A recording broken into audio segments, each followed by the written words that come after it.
So, hello everyone, and good morning, good afternoon, or good evening, depending on where you're connecting from today. It looks like we have a great group of people online for this event, so very much looking forward to the discussion to come. My name is Angharad Lang. I'm the Executive Director of PHAP, that's short for the International Association of Professionals in Humanitarian Assistance and Protection, and I am delighted to be serving as your co-host today for this webinar entitled The Impact of Bank De-Risking on Humanitarian Action, organized by ICFA and PHAP. This is the third event in the learning stream on risk management in practice.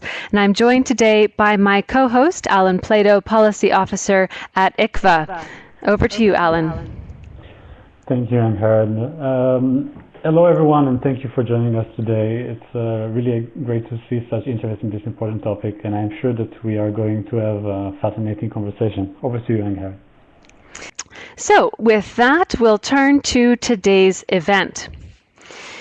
Having looked at how humanitarian organizations conduct their risk management in past events in this series, in today's session, we're going to shift perspective and focus in on how the risk management of financial institutions, and in particular, so-called bank de-risking, is affecting humanitarian actors. Over the last few years, the issue of bank de-risking has increasingly impacted the ability of humanitarian NGOs to safely and effectively transfer funds to programs where people are most in need. While bank de-risking can affect the operations of any type of organization, humanitarian organizations are particularly affected due to the nature of their work and the contexts in which they operate. We're joined by three speakers today who will help brief us on the current situation regarding bank de-risking, as well as related advocacy and reform efforts, and discuss the practical challenges faced by humanitarian NGOs. First, Sangeeta Goswami works as Advocacy and Communication Officer with the Human Security Collective, which is also one of the members of the global not-for-profit organization Coalition on FATF, the Financial Action Task Force. She will be providing an overview of current evidence on how and why not-for-profit organizations are facing issues related to bank de-risking, as well as the advocacy being carried out to address those issues. Welcome, Sangeeta. Thank you, Angharad. And Khalil Desai, Head of Governance at Islamic Relief Worldwide, will be briefing us on the challenges faced by humanitarian organizations due to bank de-risking, with a particular focus on the impact of the localization agenda. Happy to have you with us today, Khalil. Thank you. Lovely to be with you. And Philippe Besson, Head of the Multilateral Division of the Swiss Agency for Development and Cooperation, SDC, will be participating in the event on behalf of the Good Humanitarian Donorship co-chairs and will be sharing his perspectives on the issue of bank de-risking, working with donor governments. Thank you for joining, Philippe. It's a pleasure. Welcome to everybody. Great to be with you. Thank you. Now, before we turn to our panelists for their remarks, I'd like to start with a question to you, Alan, that came in from Hassan in Pakistan, asking for information on existing forums to harness the collective voice by the humanitarian sector in this situation. And I know that Sangeeta will be speaking more about this, but I did want to ask you first, Alan, why is this an important topic for ICFA, and what work are you doing in the area of bank de-risking? Over to you. Thank you so much, Angharad, and thank you, Hassan, for this question.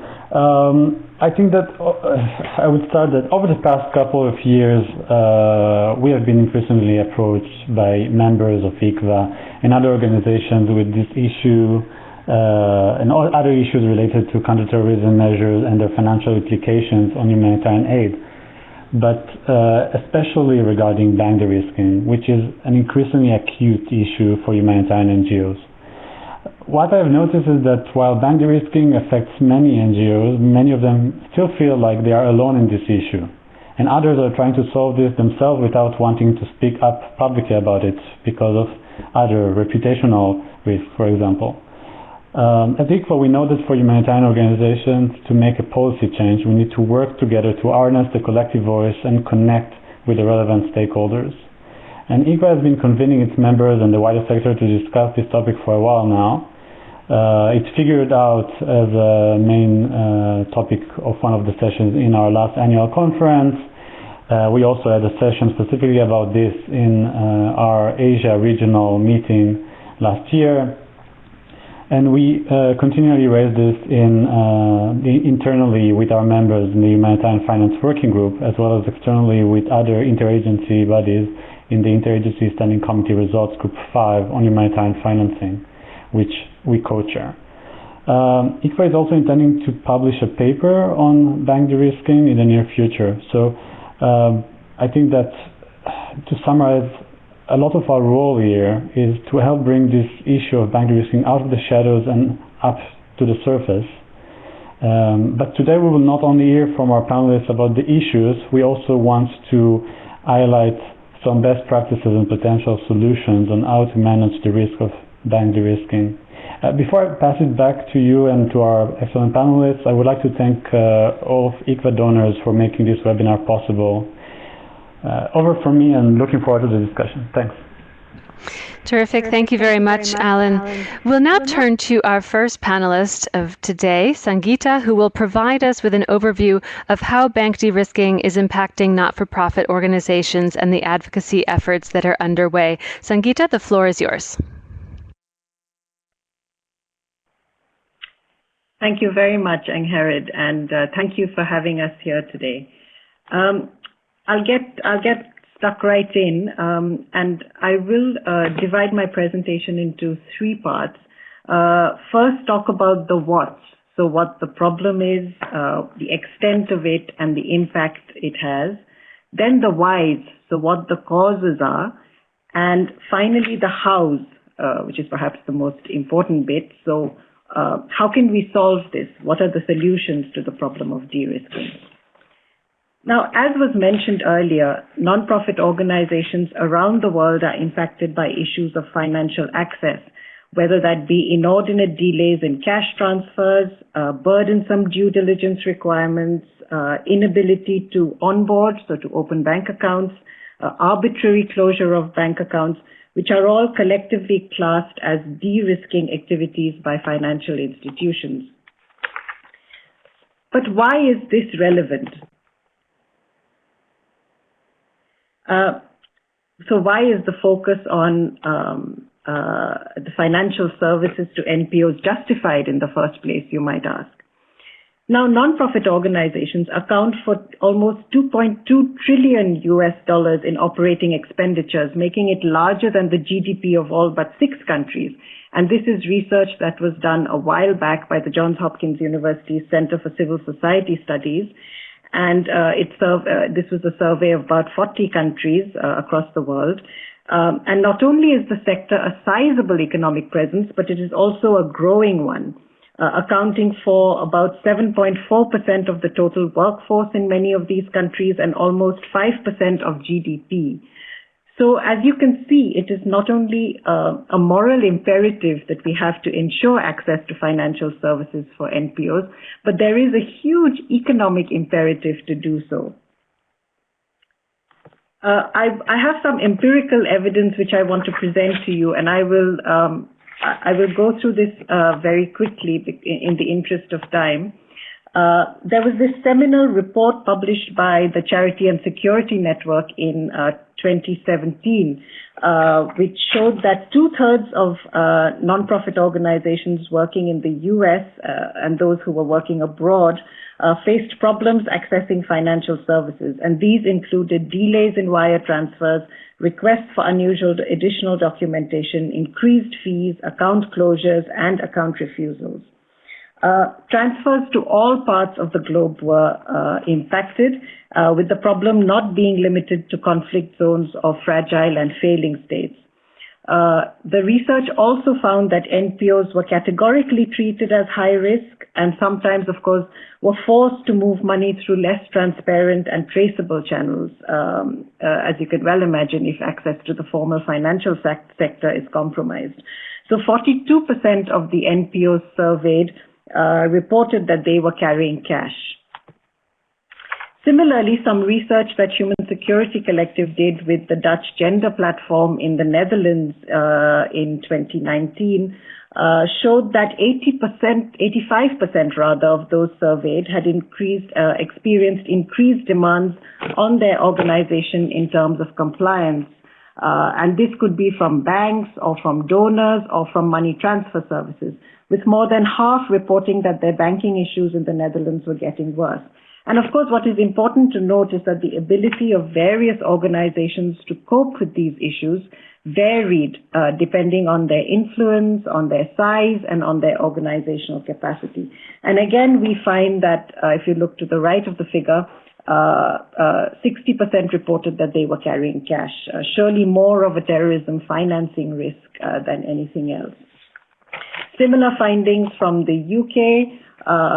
I won't go into those in very much detail, but a research project that we undertook in Kosovo last year with partners, one of the findings there was that the maintenance fee for NPO accounts had increased exponentially to almost 50 euros per month in some cases, not for companies, not for individuals, but for NPOs alone.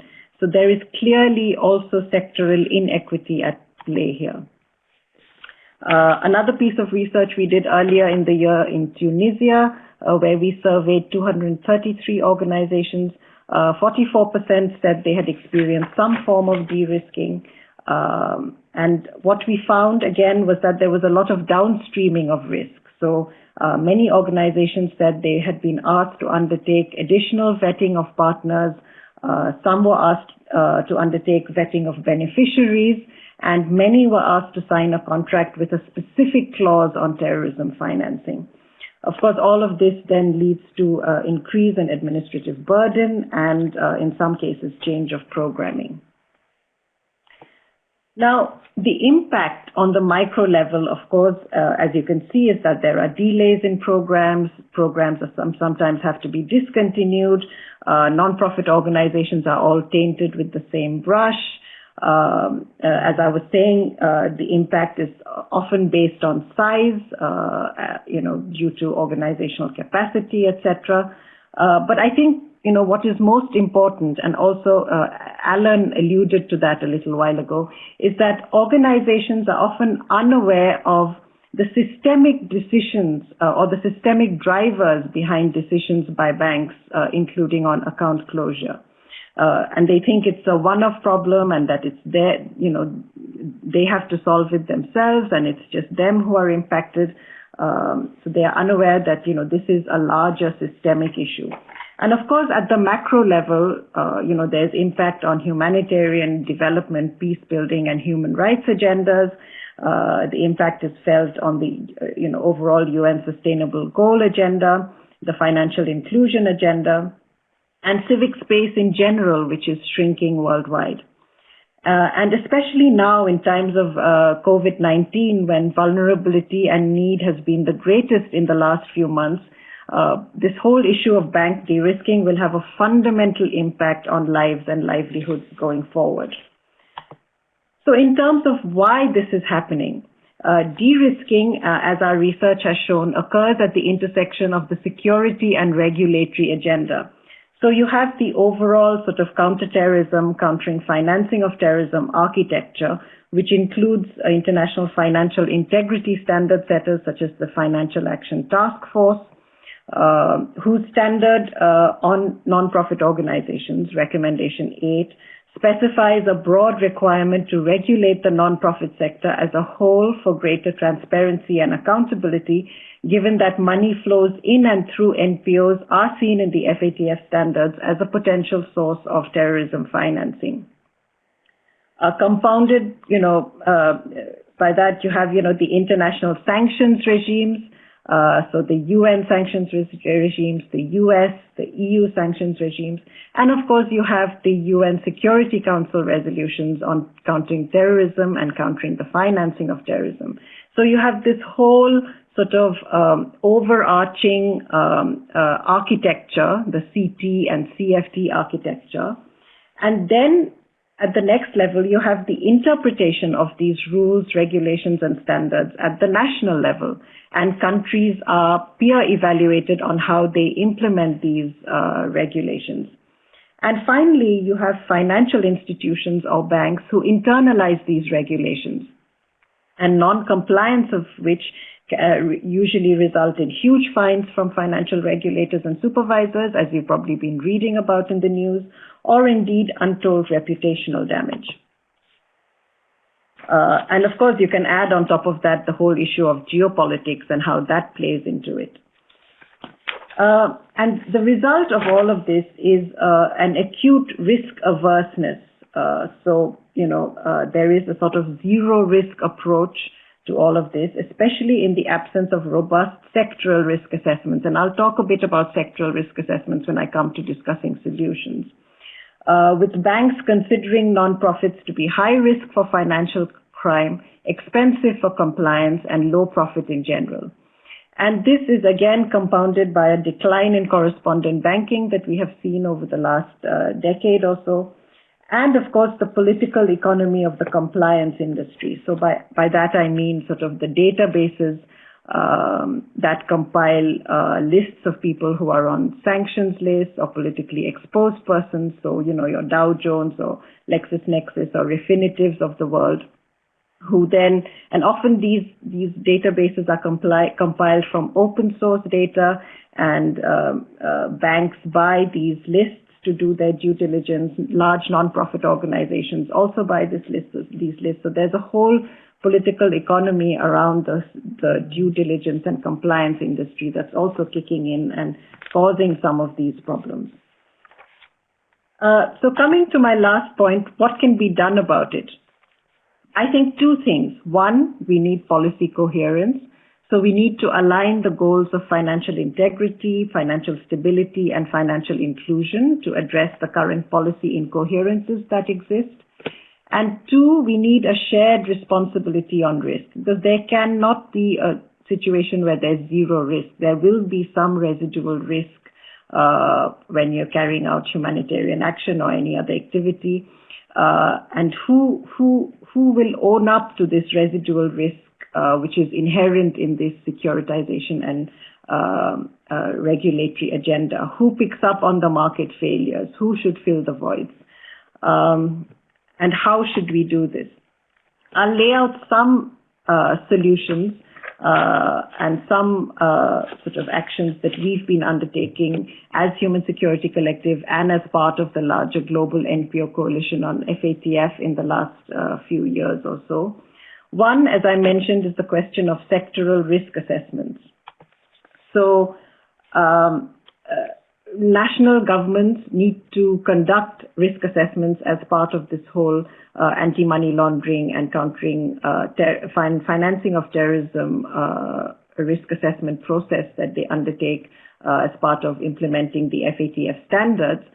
And as part of that, I think if you do a proper, robust risk assessment of the NPO sector with sustained outreach to and involvement and input of the nonprofit sector, taking into account already existing self-regulation measures within the sector, then you can identify those NPOs, for example, at the top of that pyramid in the diagram, who are likely to be at risk of terrorist financing abuse. And then, your mitigating measures that you identify will be much more effective in that sense, because you know where you need to direct those mitigating measures towards. Because otherwise you then just have a blanket approach towards the whole sector if you don't do a proper, robust sectoral risk assessment.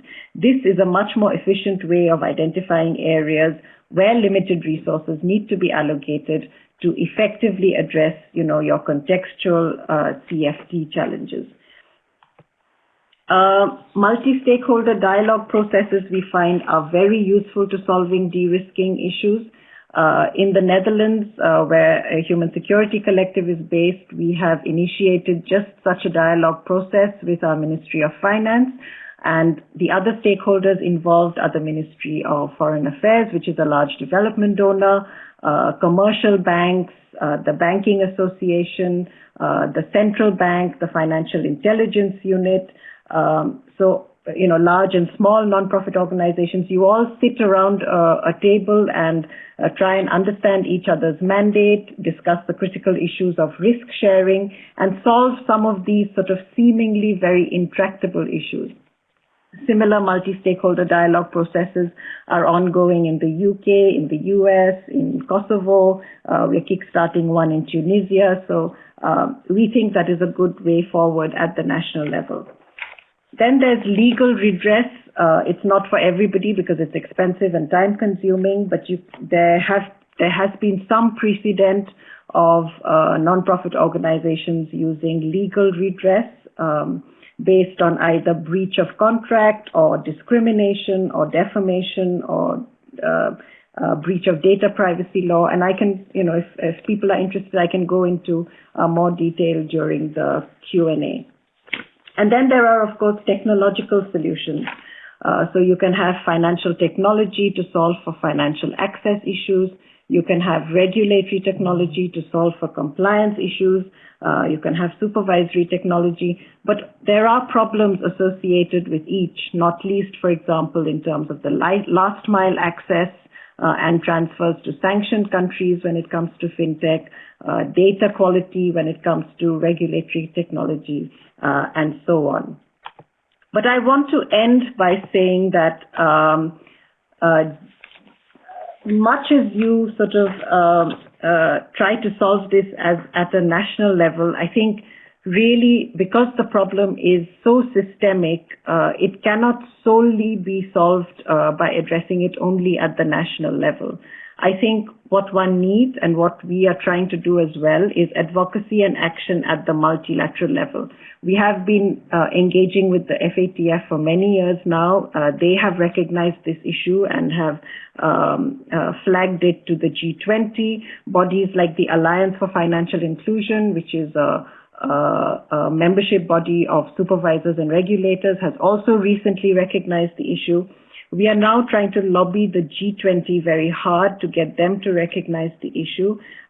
They do recognize, the impact of financial exclusion on individuals, but not yet on nonprofit organizations. And as we know, the two are inextricably linked at the grassroots level.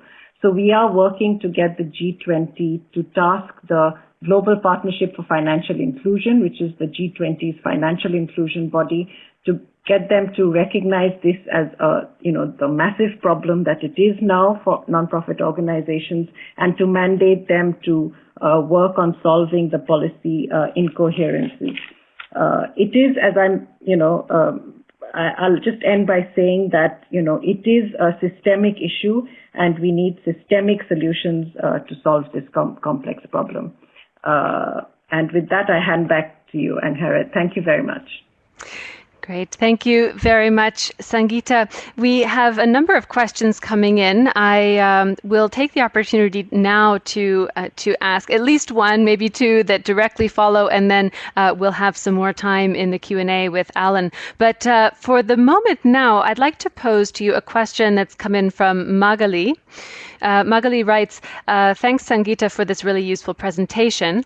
Despite solid risk assessment at national and European level, we don't see the outcomes of these risk assessments translated into concrete actions by banks, despite some positive, reassuring ranking of the NPO sector in terms of risk. What can be done? Do you think that there's really an appetite from banks to address this and use the risk assessment as a basis for revising their engagement with NGOs? Back to you, Sangeeta. Thanks, Angharad, and thanks, Magali. That's a really good question. I think, I think what we need to also do is look at how banks are incentivized to solve these issues, because currently the incentive structures are all skewed, basically. And also we must remember that banks are private actors with a profit motive. So how do you incentivize them to work for the public good, so to speak? to bank smaller nonprofit organizations, to bank diaspora organizations, to bank, to transfer money to high-risk areas. I think, donors play a large part here, and, I'm looking forward to listening to Philippe later on, in providing comfort to banks so that they can make these transfers possible, or, ensure that they bank the difficult to bank. But I think, if you have a robust sectoral risk assessment, and I'm not sure actually that there are that many robust sectoral risk assessments across the world of specifically the nonprofit sector, which identifies, the small sort of proportion of NPOs which are at risk. So if you have a robust sectoral risk assessment, I think it will give banks a lot of comfort when they are banking the NPO sector, because then they know that they can just do a simplified due diligence on most of the sector. And for those who they think who are more at risk, or whom the risk assessment identifies as being more at risk, they can then do an extended due diligence on those organizations or individuals. So, I think, I hope that answers your question somewhat, Magali. Very good. Thanks, Sangeeta. One more quick question here. This is coming from Arslan, based in Iraq. Arslan writes, "We have quite often witnessed that international bank transfers from the same source to a vulnerable country are rejected for some organizations while they go smoothly for others. So all other factors are the same, but for some organizations it works smoothly, and for others that it doesn't." In your experience, do you have an understanding of what factors might be influencing the rejection of transfers for some organizations but not others, where all other factors appear to be the same? Back to you, Sangeeta. Yeah, thank you for that. It's difficult to know exactly why, red flags get raised in banks for specific transfers and not for others, all things being equal. Again, I was mentioning those lists, the databases that banks use, which are compiled by private actors who are currently not regulated at all. So how somebody gets on that list is, a matter of, it's not always transparent. It could be, a Wikipedia entry or something in a newspaper that was mentioned about a person working in that organization, or a board member or somebody associated with that organization, and that person is now on that list. And so when that transaction goes through, a red flag pops up, and the bank is then hesitant to make that transaction. So I think one idea that's been posited of late is that do we need to regulate these collators of these lists? So these Thomson Reuters and the LexisNexuses and all these other people who collate these databases, and that's something that certainly people are considering. It's sort of a black box really, as to why some transactions go through and some don't. Many things being equal otherwise. Thank you. Very good. Thank you, Sangeeta. Now, with that background behind us, I'd like to now turn to Khalil to help us better understand how humanitarian NGOs in particular are being affected in their day-to-day work. Based on your experience with Islamic Relief and other NGOs, how is bank de-risking impacting the work of humanitarian actors? Over to you, Khalil. Thank you very much, Angarad. It's really, I think this is such a vital conversation, and it's such a vital discussion. I think what I can immediately say and took from Sangeeta's presentation is that what we must all be clear about is this isn't a technical or mechanical problem that we're dealing with. This isn't about tinkering around the edges. This is now a really fundamental policy level strategic issue when we talk about financial exclusion and we talk about de-risking. That is having a direct impact on humanitarian organizations being able to deliver their humanitarian objectives and imperatives. It's not, I don't apologize for saying that it's absolutely, in our experience, working on the ground, impacting upon lives and livelihoods. So I do, want to credit ICFA and for again sort of highlighting, focusing in on this issue, and it's a real privilege to be on this panel to be able to talk about it. I think as humanitarian actors, what has become abundantly clear is that there are two things in conflict. The need for humanitarian assistance is possibly greater than it's ever been. The conservative estimates that there were 132 million people in need of humanitarian assistance last year. Butting up against that is what we're seeing is the often willful obstruction of humanitarian access. Now, in this context, how that manifests itself is the restrictive practices, the mixture of financial constraints in order to be able to access financially and operationally some of those areas where need is the most greatest, but also particularly, and again I'm focusing on what we're talking about, this continually overlaying of compliance, legal and regulatory requirements by different actors, whether it's the banks, whether it's national governments, or whether it's international standards, that's making it almost impossible for local actors to receive and therefore implement funds for those people that clearly their livelihoods and lives depend upon it. So I think Sangeeta painted a picture, and a really convincing picture of some of the structural and systemic issues that humanitarian actors are facing. This was bad enough last year. If we overlay this, so if I move on to talking about the challenges that we've experienced, particularly this year, in the context of COVID-19 and the global pandemic, it's really brought into sharp focus the impact and the challenges of delay, diversion, and inability to get funds and access to areas to deliver and really respond to emerging crisis quickly and effectively.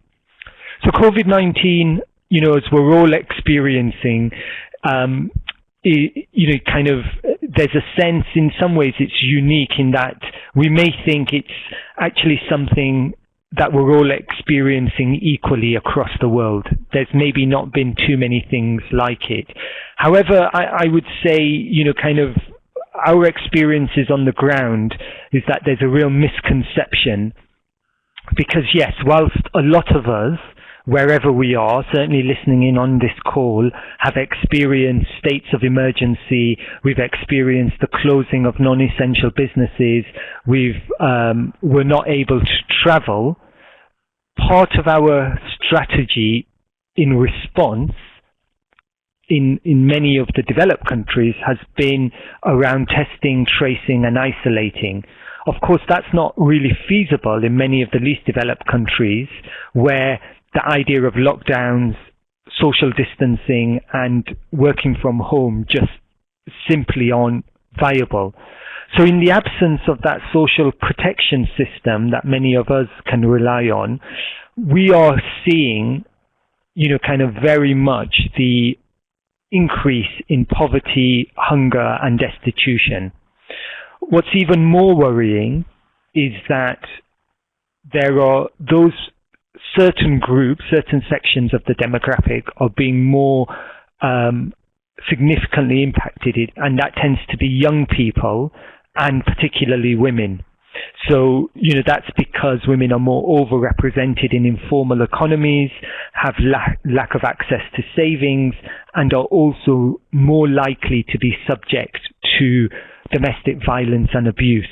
So the impact of COVID in some of the humanitarian spaces that we've been in has been really significant.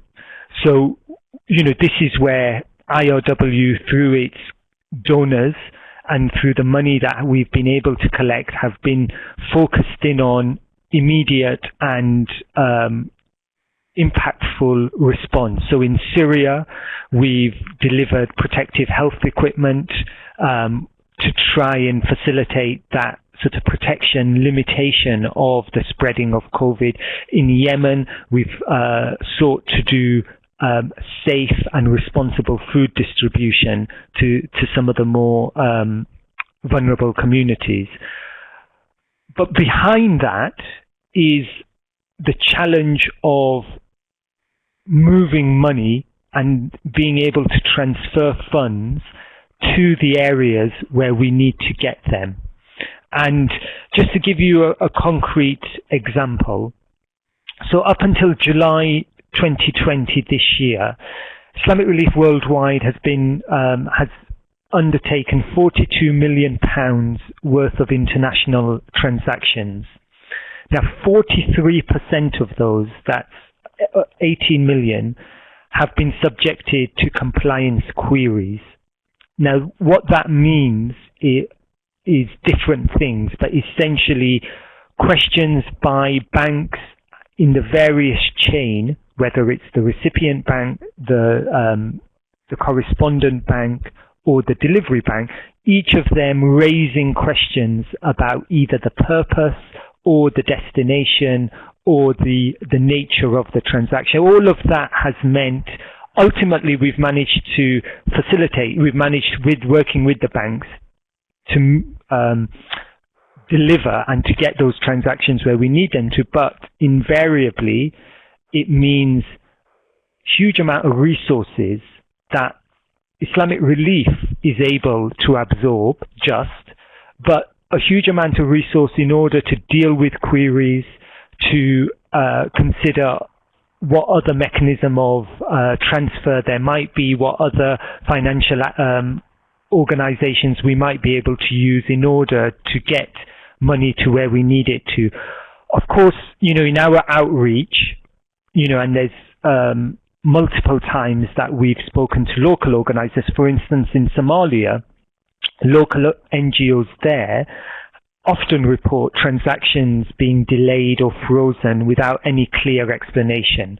Many of them will just be baffled by just the number of times, some pointed to 20 times in which, kind of repeat transactions were not facilitated.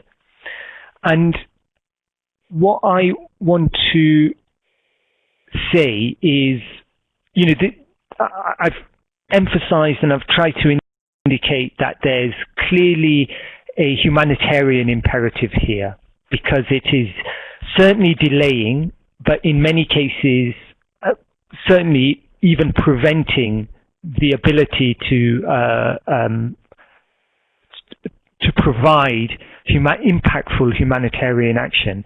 But there's also a moral concern and an ethical concern that is also relevant here, and that is not all organizations are being impacted equally. And our experience is that certain sections of the humanitarian sector are particularly at risk of financial exclusion, and that's having a real impact upon the localization agenda. So I don't need to tell anyone, I'm sure, on this call, just the importance and how much we must all strive to ensure that delivery of aid and the agency of localized organizations is critical to the way humanitarian relief is moving. That was clearly something that came out of the World Humanitarian Forum and the Grand Bargain. There was a focus around cash programming and also localization.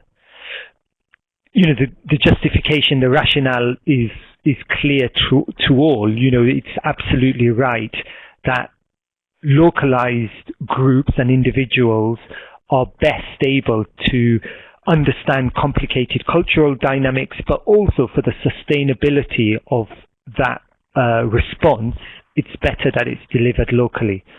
But our experience is that, if anything, the elements of de-risking and financial exclusion are resulting in more and more localized diaspora and faith-based organizations, particularly Muslim faith-based organizations, really being feeling the brunt of the de-risking. And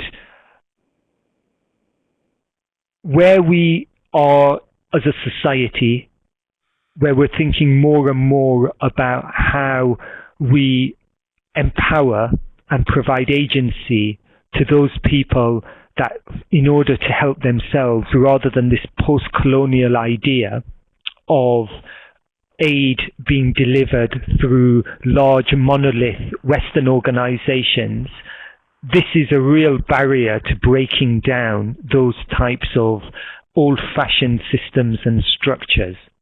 And an example of that, just to give you the, a sort of a very possibly trivial, but, kind of indicative example, is Islamic Relief's ability. We are also a member of ICFA and are very pleased to be part of ICFA, considering all the really positive work that it's doing for its member organizations. But even just the requirement to pay our subscription fee. We are a UK-based organisation operating out of the UK, operating a pound and euro account from a mainstream bank. Just to pay the subscription fee has proved incredibly problematic, with certain institutions saying, we simply will not facilitate this transfer. Now this is Islamic Relief, and we have the resources, we have the capability of responding to that. Many other smaller organizations simply will not have that level of resource or capacity to really tackle what is undoubtedly very unclear, very hard to understand basis for some of the decision making. So I think it was really important and really helpful for Sangeeta to say that invariably there's a number of different elements to this. And one is sort of the regulatory and legal compliance regimes that kind of are trying to intersect against what the banks impose and what the donors impose. So let me, I'm conscious of the time. Let me move on to where I think we need to move this forward, and how do we seek to try and address some of these issues that are really undermining particularly humanitarian actors and sections of the humanitarian response community's ability to do the work that they are there to do. So one of the areas that I think we really need to focus on is that recognition of where does this problem start and where does it end.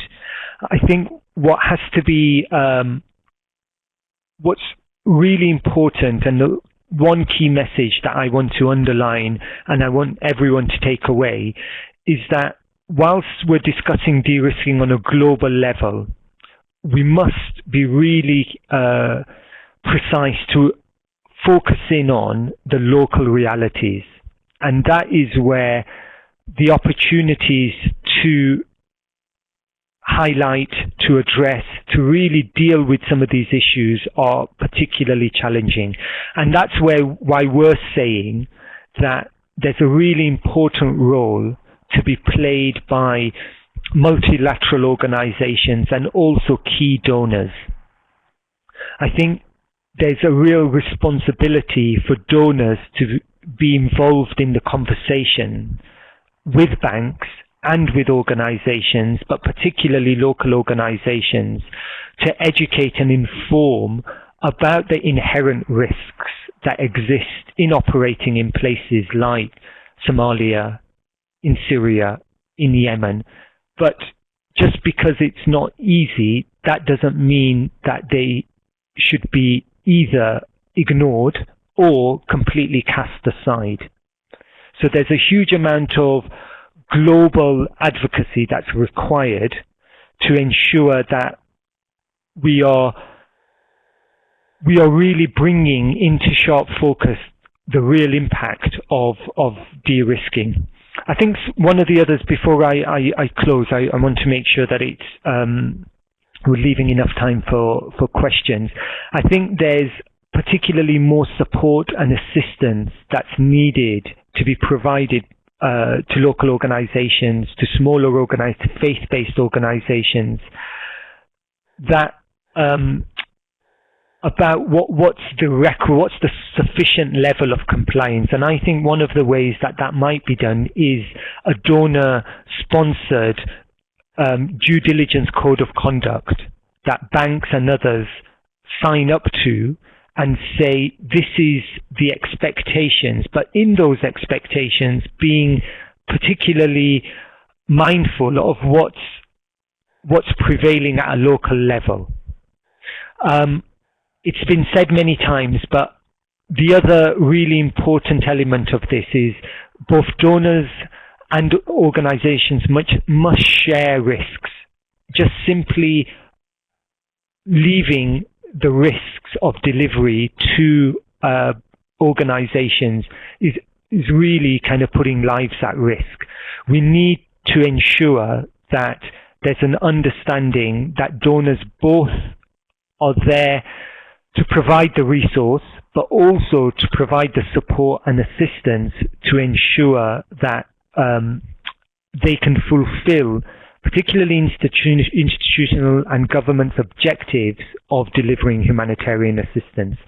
Finally, I would also like to see, and I would like to see much more sort of the technological and innovative solutions. I think there are certain sections of that community that are working on this, but as we get more and more, as we learn more and more that cash-based programming is something that's provides a real agency to local people, there are lots of, I would imagine, innovative and tech solutions which we're not seeing, which I think could be better promoted. I think systems around compliance, systems around training and advice, all of those things are also would make a huge difference. I'll stop there, Angarad, because I want to make sure that I'm not eating into others' time. Very good. Thanks, Khalil.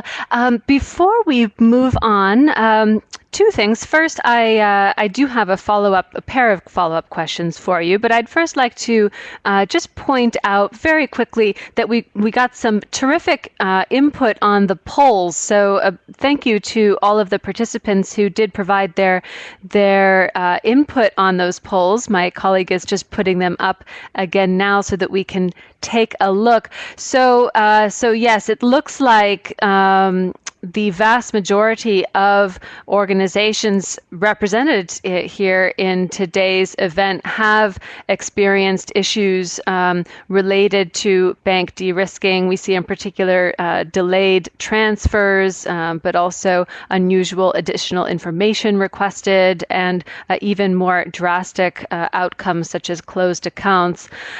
We have also seen, so as Sangeeta was referring to in her presentation, these alternative sort of coping mechanisms for situations when it's not possible to use the formal banking system. We see this is really the reality for organizations out there in the humanitarian sector, carrying cash, even using the accounts of other organizations, and even using personal bank accounts. So just bringing some further evidence of the severity of the problem there. So thank you so much for that input.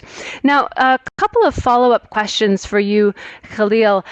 So I have a pair of questions that I'm putting together. These are from Lindsay in the UK and Claudia in Switzerland.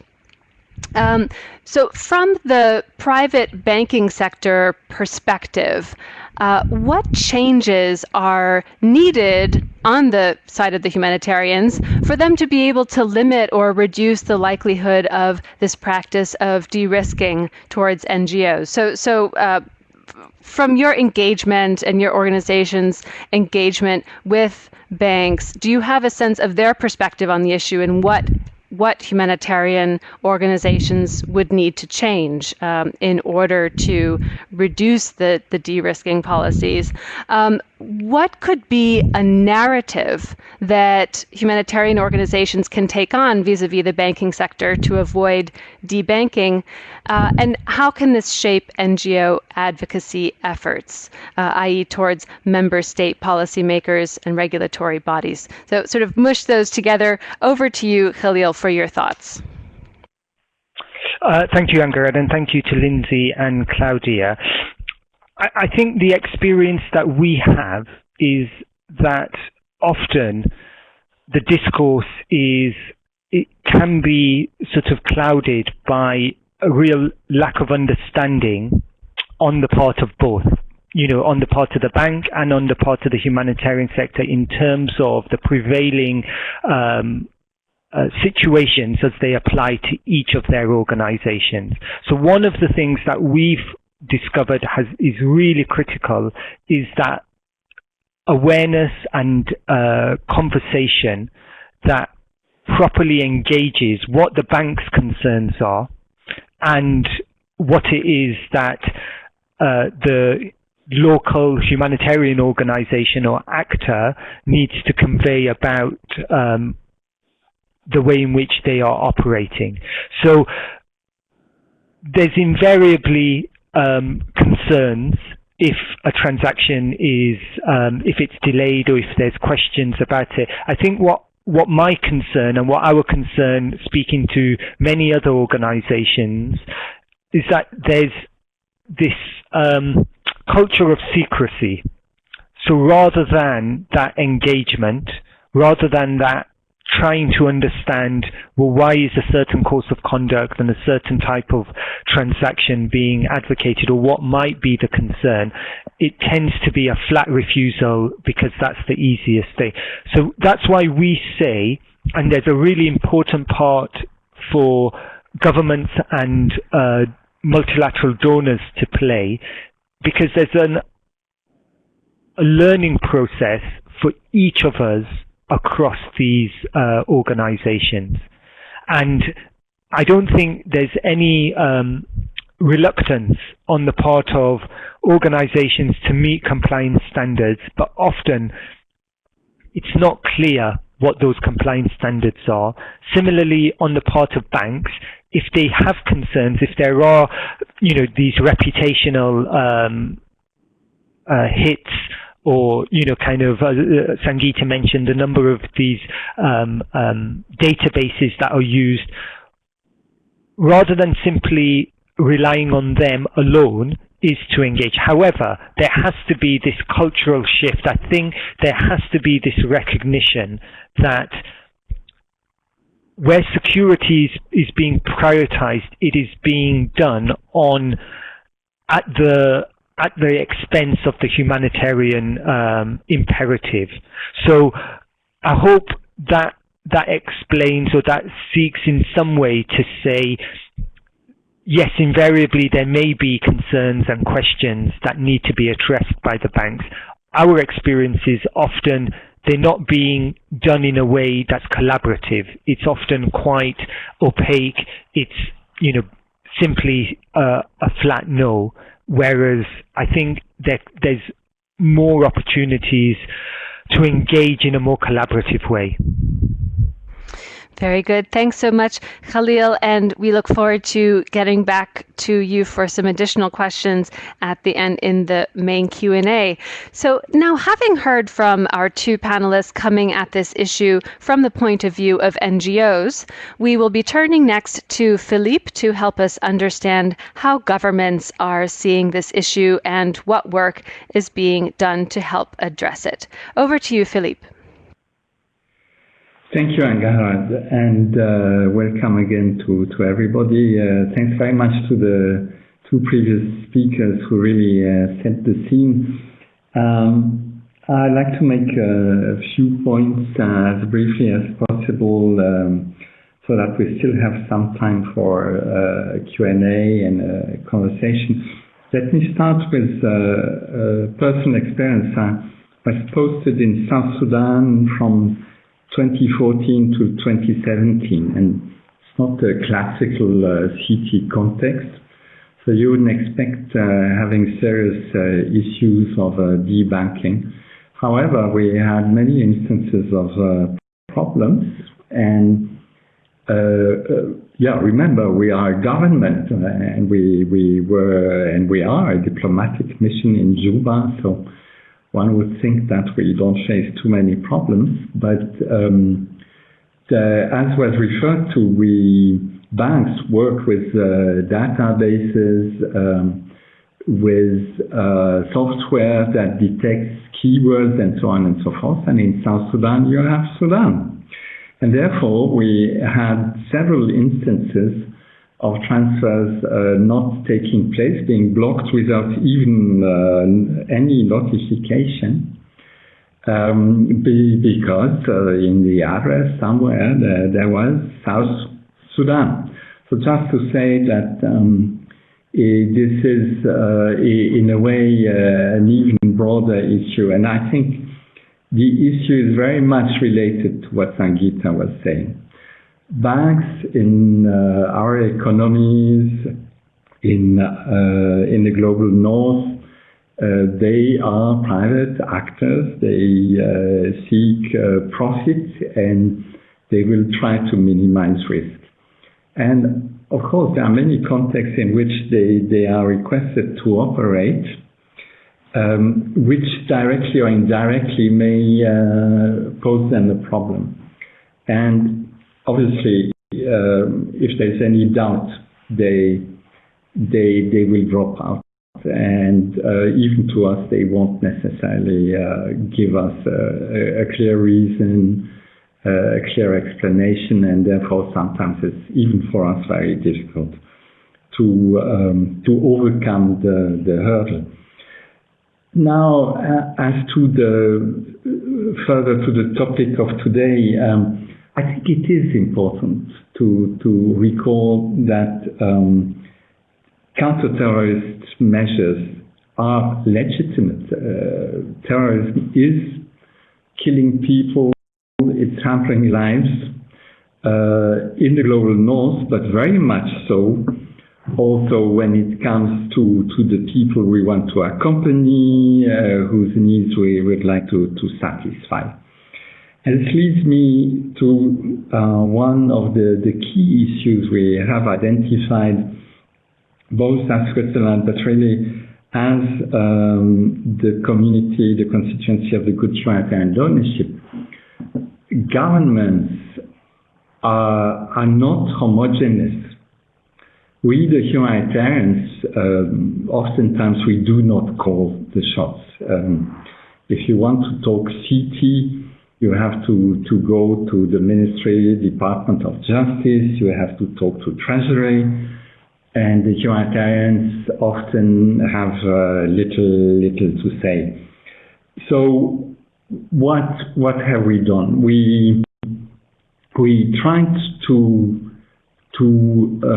together at points with, for instance, NRC or ICRC, we tried to somehow advance the conversation, be it in New York or amongst donors, so that indeed the issue, including of debanking, is put on the radar and stays there.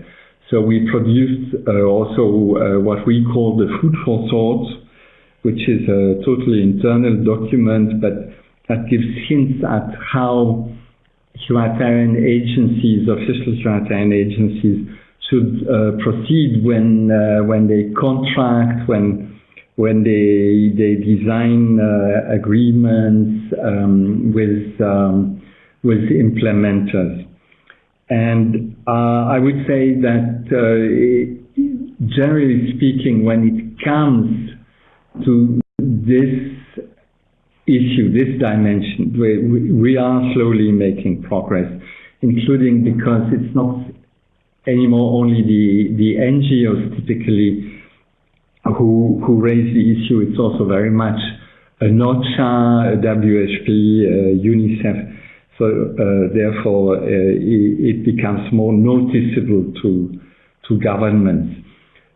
Now, ECHO and we, Switzerland, it's a bit of a coincidence, but probably not that much. So the ECHO and Switzerland are nowadays, and still for another 8 months, the co-chairs of the Good Humanitarian Donorship. We embarked also in sort of a study with recommendations with respect to the case of Syria and how we could counter this issue of de-risking and debanking. And it's fascinating to see that, and that relates also to what I was trying to say about South Sudan, that one of the major issues is the over-compliance. It's not so much the sanction or the CT regime, it's that banks simply won't do it if they feel that the profit is less than the risk.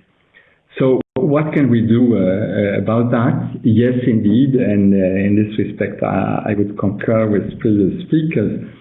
To all the extent possible, we as governments, we have, if I may say so, formally and informally, to reassure the banking sector. We need to provide subtle assurances, including in terms of not, typically suing a bank for a transaction, not somehow pushing the banks into being overcautious. So it's quite a subtle thing. What we believe is our best chance, generally speaking, as to CT sanctions, humanitarian exemptions, and in particular de-risking and debanking. It's really to make our peers, our authorizing environment within governments conscious of the consequences. Yes, indeed, there is an ethical dimension to the whole conversation, but what's very much the case also is that after all, humanitarian aid, official humanitarian aid, that's public money, it's taxpayers' money. And so we have a case to make that if we don't strike the right balance, we are basically losing money. We are not serving the purpose we have declared to taxpayers, and we are basically not doing our job.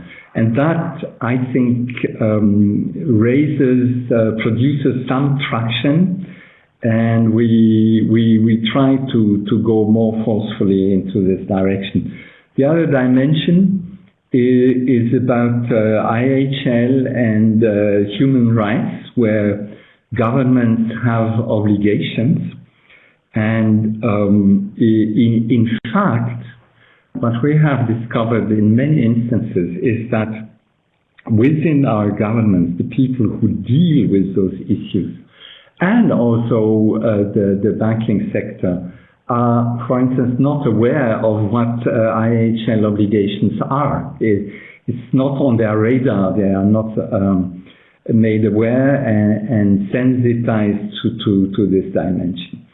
I'll conclude with the other side of the coin.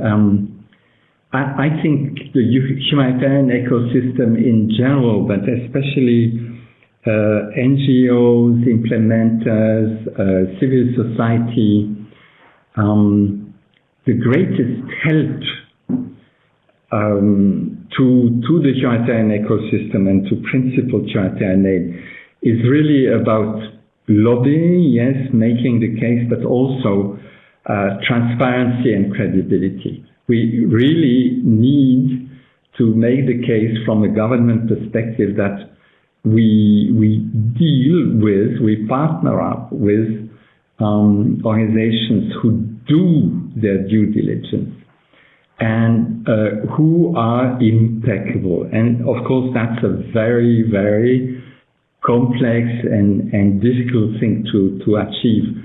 But we all know, and these really will be my last words, that to build trust takes a long time. But to lose it because of, we have seen the latest cases, sexual exploitation or accusations of racism and so on and so forth, that will immediately put a segment of our governments and the public opinion on the defensive or make them overcritical while not being aware or fully aware, of course, of the difficulties we all face in the field, and indeed you who are on this call face on a daily basis. So we have to make a sort of a collective case. We have to be credible, and we need to be consistent and transparent. And yes, we need to have sort of a combined and also subtle and appropriate and well-targeted lobbying. And I think under those very difficult situations and conditions, we may make some progress. Over. Very good. Thank you so much, Philippe. I am now going to turn the floor over to my co-host, Alan, who I know has some follow-up questions for you, Philippe, and then he'll move directly into a general Q&A. So over to you, Alan. Thank you so much, Ingrid. And thank you, Philippe, for these very interesting points and perspective. We already have some excellent questions for all of the speakers. I will start with you, Philippe, as a few follow-up questions on your points. I have a question from Helen from Spain saying, our organization, ACF, works in high-risk jurisdictions such as Syria, Venezuela, Gaza, and Sahel countries. We often seek comfort letters from some of our donors for financial transactions for humanitarian purposes. However, these are often not accepted by banks, particularly intermediary banks, nor are they legal assistance against any future liability. Do you have any suggestions for how either of these two issues could be addressed? Yeah, frankly, there is no easy answer to this. My first reaction is it really depends on the context. And yes, you are taking two very tough cases, because both Gaza and Venezuela, that's of course, and it's obvious, a highly political issue. Well, we humanitarian agencies take also our instructions from people who come from a security and diplomatic perspective. So I think the best bet is really it takes ideally a good relationship and a good partnership. And that has fostered trust. And then, frankly, I think in most instances, you are not going to get official support because most of my colleagues, I for myself in South Sudan, in Bangladesh, in other places, I wouldn't have been authorized to do this officially. But okay, I'll take instances in which I was involved. I have gone to the bank informally and asked discreetly for reasons and trying to support arguments of our partner organizations. Beyond that, I think, of course, in some cases you can escalate. You can go to capital and try and make the point I was referring to, that on the one hand you are requested to do a job, and on the other circumstances and the lack of support make this task almost impossible.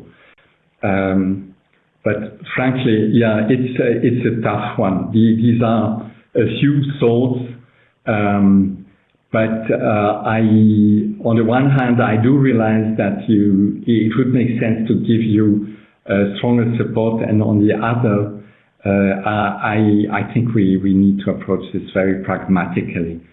Over. Thank you so much, Philippe, for this answer. Definitely a complicated topic. We have a question from Jean in France, asking, I would be interested in knowing if there is any successful advocacy efforts made towards banks, especially in partnership with national authorities, when money blocked by de-risking practice comes from those national authorities. For instance, in European countries, any successful initiatives or role played by Ministry of Foreign Affairs or donor agencies to push banks to facilitate transfer for projects they fund? Yeah, but to refer to that, there are many instances in which basically we ourselves as governments, as elements of governments, we face issues. So,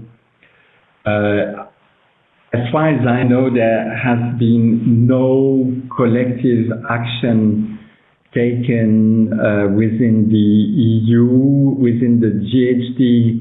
We have had conversations that show the magnitude of and the range of positions within the EU, which makes it very difficult to really reach consensus. Typically, and I think it's a fact we have to accept, governments that engage troops in peace building or in operations like Mali will take another stand than the others who do not have this dimension, and it's quite not natural and logical.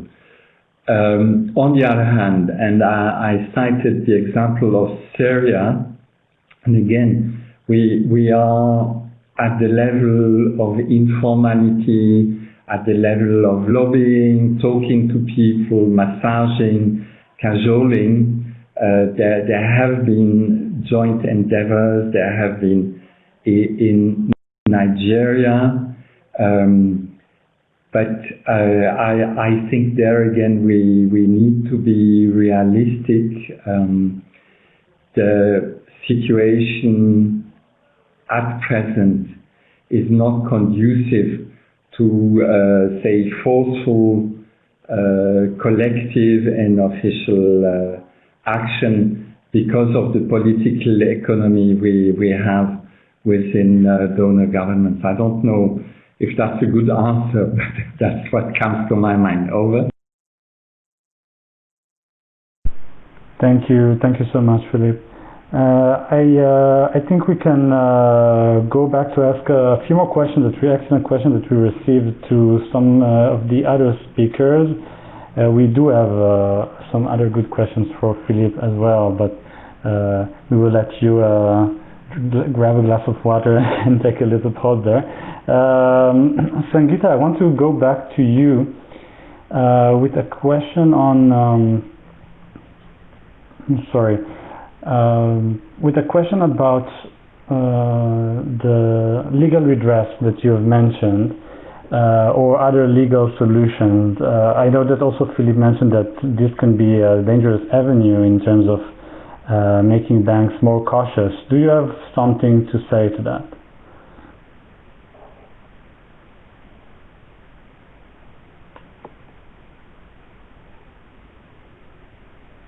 Sorry, I was muted there. Thanks, Alon.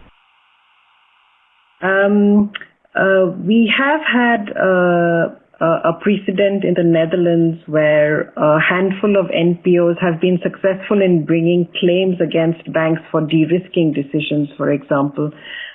So Dutch courts have taken the view that consumers, including NPOs, have a general interest in access to banking services, and that due to the special position of banks as service providers in that regard, in the interest of fairness, a greater level of protection should be given to the consumers, which includes NPOs. So that was a sort of a decision that was made, I think, in 2019 in Amsterdam. So there has been some precedent on legal redress based on breach of contract, on the right to banking, basically.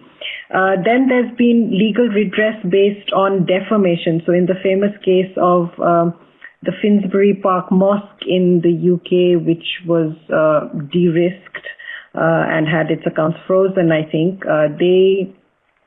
because they found themselves on the WorldCheck database, they settled out of court with WorldCheck, which is now Thomson Reuters, I believe.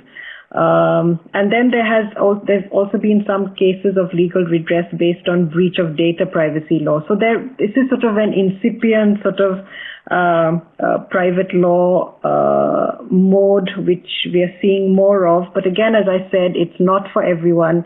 It's not all NPOs have access to the resources to engage in lengthy sort of legal battles. And often, as we see, it is the smaller non-profit organizations who are impacted the most by de-risking decisions. Small, those working on the ground. So, it's one avenue, but it's certainly not the only one. Thank you. Thank you, Sangeeta. And I'll go now to Khalil. There was a question asked by Heather from UK on to what extent do you feel that bank de-risking is affecting security risk faced by staff, especially national staff, and what measures can organizations take to mitigate these type of risks?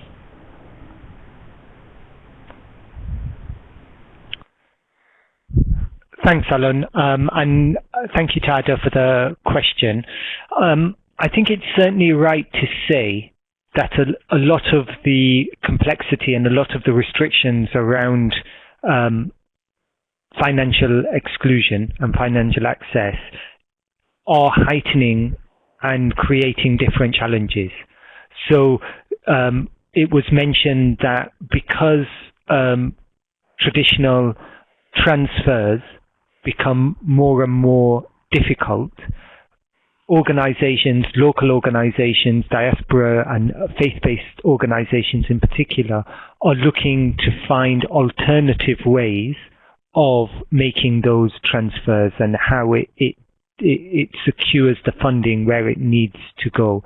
So sometimes this is money service providers or the worst case scenario, which heightens the risk, is in some cases organizations are taking cash, and that's the real irony of some of those CTF, counter financing, and AML measures, that it's actually having the adverse effect, and it's creating more risk of diversion of funds. So I would say much of these things go hand in hand. It's creating additional security risks in what are already very difficult and problematic areas.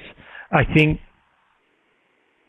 the plea I made earlier, and I might just end my answer on this, is I still think far too often the donors, the banks, and the humanitarian actors are all operating in terms of risk and in terms of delivery in silos.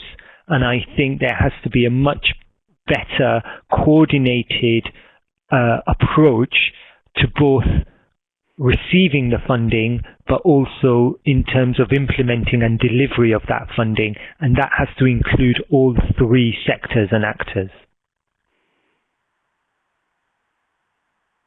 Thank you. Thank you so much, Halil.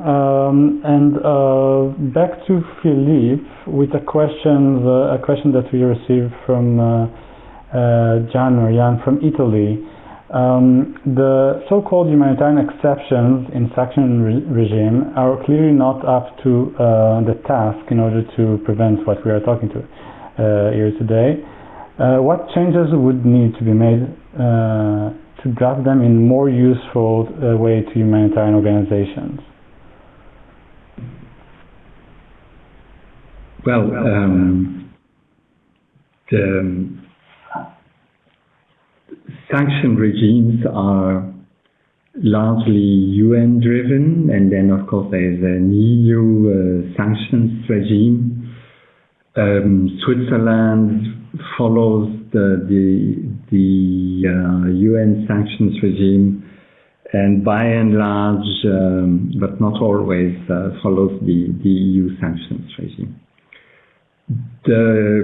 So one of the key actors is the Security Council, and behind that you have, of course, the General Assembly. You have the governments, the UN members, and I think one obvious answer is that if we have a greater coalition of countries, UN members, governments that make a plea for exemptions and lobby, especially the P5,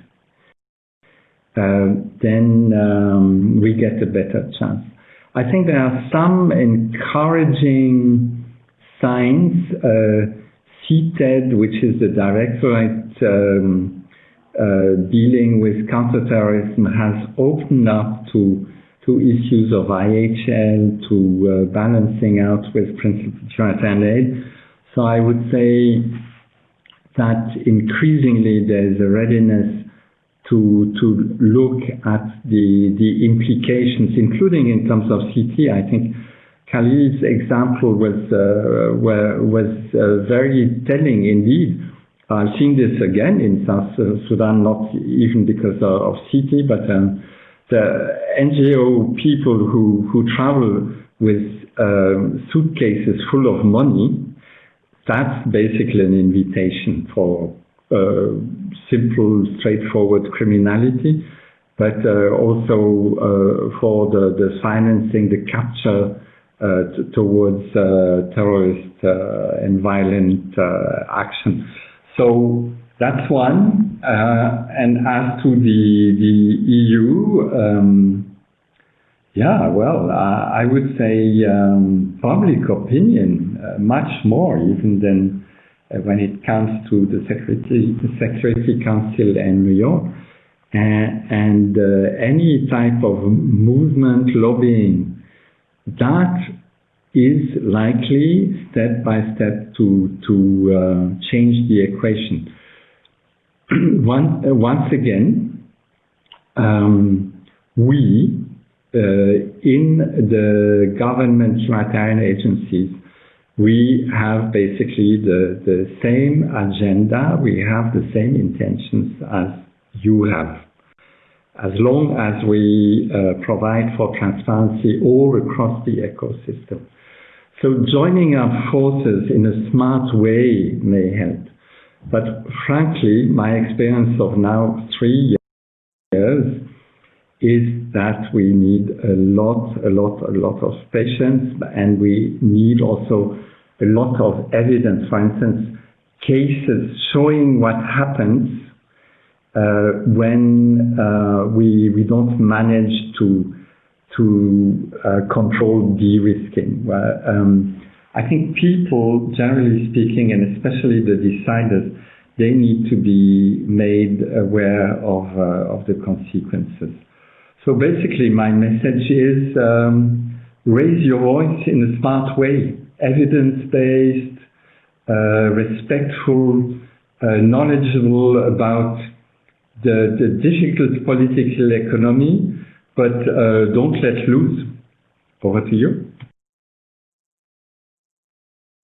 Thank you so much, Philippe. And looking at the time, I'll just briefly, because we received several questions about this, ask Sangeeta a quick question about the technological solutions that some are looking at as a potential way to address this issue.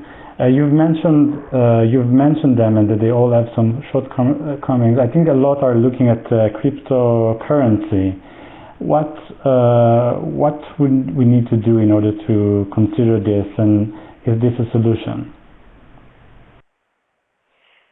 Thanks, Alon. Yeah, I mean, a lot of people are considering cryptocurrency for transferring money to high-risk areas.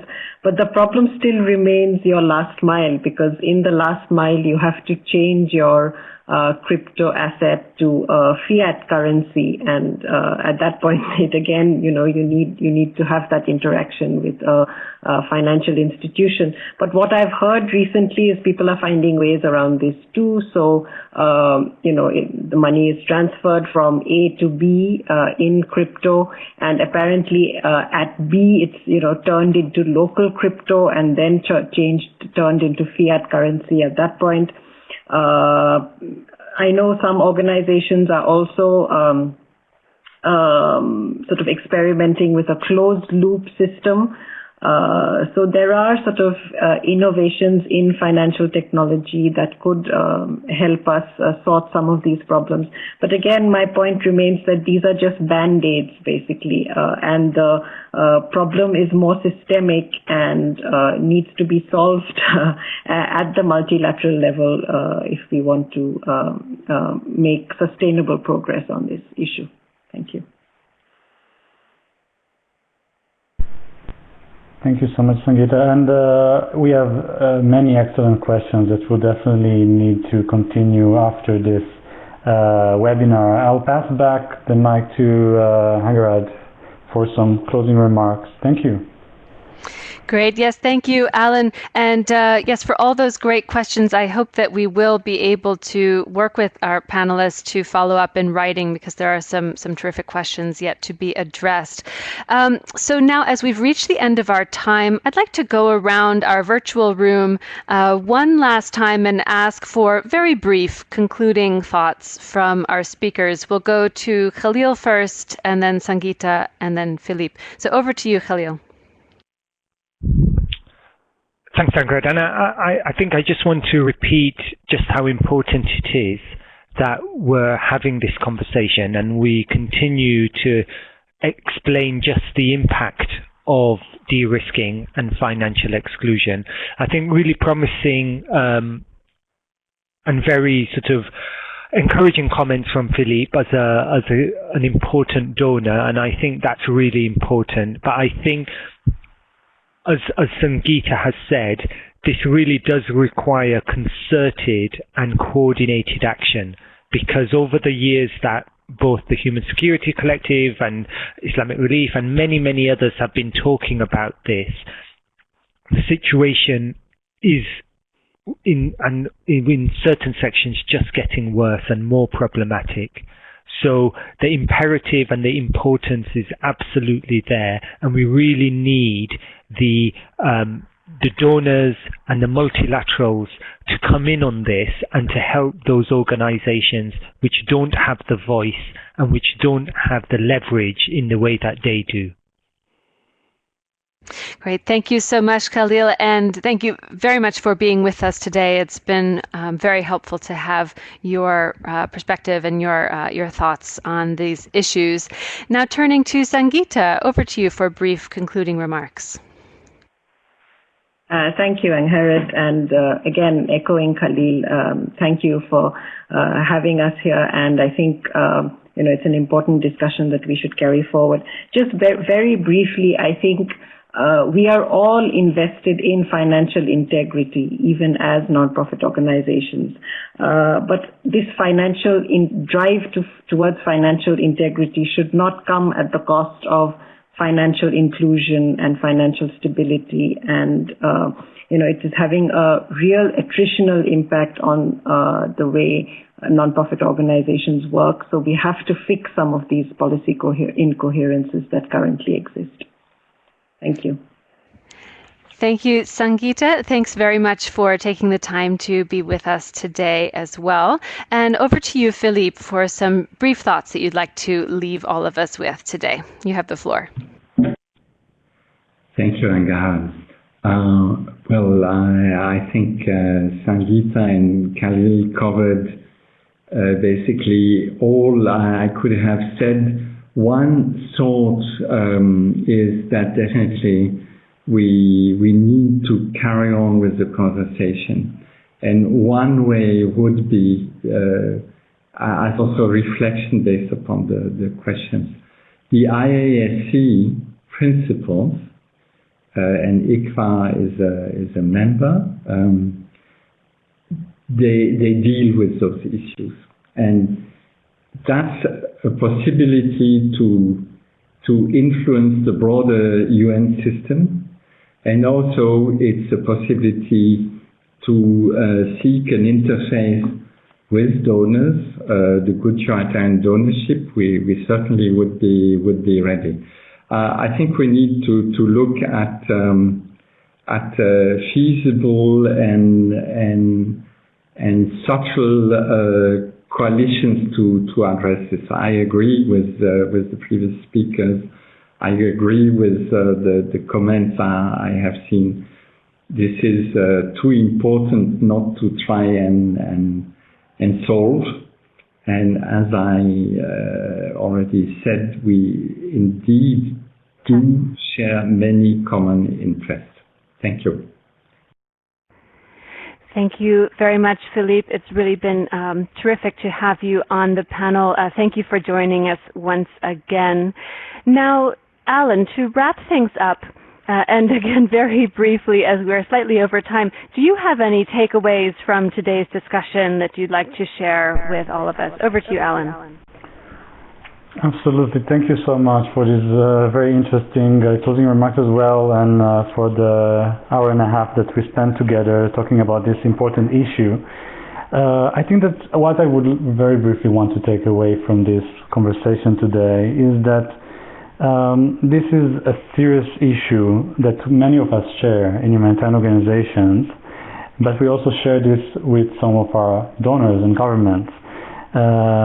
We have seen from the attendance and from the words of the panelists that this is something that we need to continue a conversation on in different forums among humanitarian NGOs, in the humanitarian sector, together with the UN agencies, as Philippe suggests in the ISC, for example. And we need to continue this conversation also with the humanitarian branch of governments. I think that we have seen also some potential avenues for finding different solutions, although some of the solutions are maybe band-aids. But we definitely, what I still take from this is that there is a lot of overlapping interest between the different stakeholders to this topic. And when we have overlapping interests, it means that we can work together, of course, And I think that this is one example where we can work together as humanitarian NGOs to raise a common voice and work together with governments, donors, and UN agencies, for example, and other coalitions to try to create a larger coalition around this very important topic. And I hope that we can do that. Great. Thank you, Alan. And it's really been a pleasure co-hosting today's event with you. Thank you so much. And thank you also one last time to all of our panelists and to the participants who have made it such an active discussion with all of the thoughts and comments shared in the chat, the great questions coming in, the input on the polls. Thank you once again, and do look for all of the follow-up to come after this event, as well as the next events organized together between PHAP and ICFA. The recording of today's event, both in video and audio-only podcast format, will be available on the event page in the coming days. Also, as mentioned, we will be following up with our speakers to see if they can answer some of the questions that we did not have time to address in the session. We'll be posting those in the PHAP online community, where you can all continue the discussion until the next event. So with that, once again, thanks to everyone, panelists and participants, as well as the teams behind the scenes from ICFA and PHAP, making this all happen so smoothly today. It's been a very interesting discussion, and we look forward to welcome you again next time. This is Angharad Lang signing off from Geneva.